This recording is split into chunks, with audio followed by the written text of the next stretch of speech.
right now is the ranking member of the House Homeland Security Committee, Congressman Mike Rogers, and New Jersey Congressman Jeff Van Drew. Congressman, gentlemen, great to see you both. Thanks very much for joining us. Glad to be with you. I want to start with China. And Congressman Rogers, I want to get your take on this because this, to me, it's been a national security story from day one. But we talk a lot about the economic story and the trade story and how the talks have collapsed. But will you give our audience a full picture of the national security risks around China?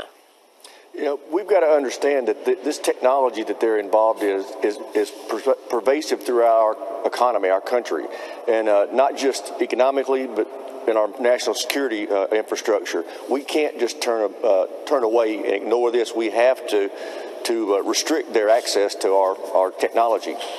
I'm talking about, Congressman Van Drew, the idea that China right now, we know that there have been several trade secrets stolen from American companies, you know, Motorola, Intel, Cisco, all settled with Huawei. I'm also talking about China putting military bases across the world, setting up islands in the South China Sea, putting military bases on that.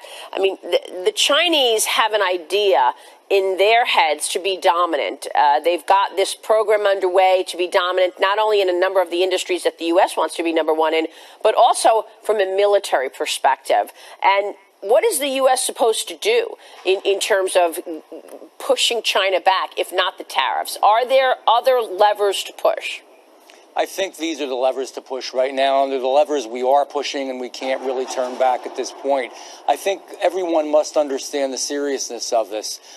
China doesn't want to be number one, and you can't blame them. That is the nature of international politics and international government. But quite frankly, I think America has to stand her ground. And, you know, they've stolen our technology. They have manipulated their money.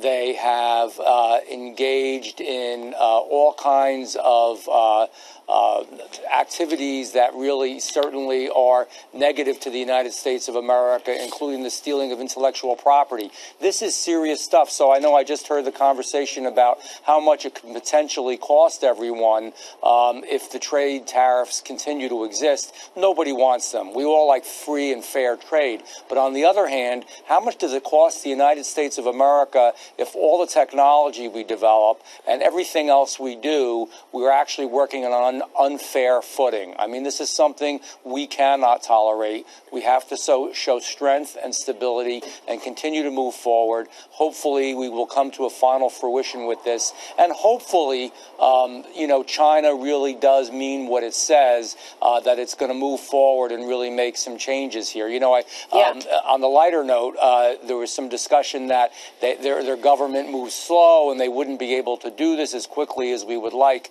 And as I've said before, believe me, if China, especially a nation that's ruled the way China is, wants to move quickly, they can move quickly. Right. I mean, it's a top-down economy, right? Xi Jinping says this is it's going to go this way. It'll go this way.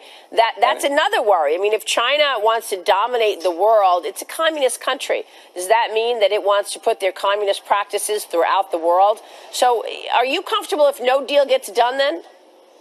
I'm not comfortable if no deal gets done because ultimately it's harder on everyone. Yeah. It hurts us and it does hurt China. So you do want to see some kind of partnership on the economic side of things? Absolutely. I wish this was over tomorrow, and I think they wish it was over tomorrow. Yeah. So.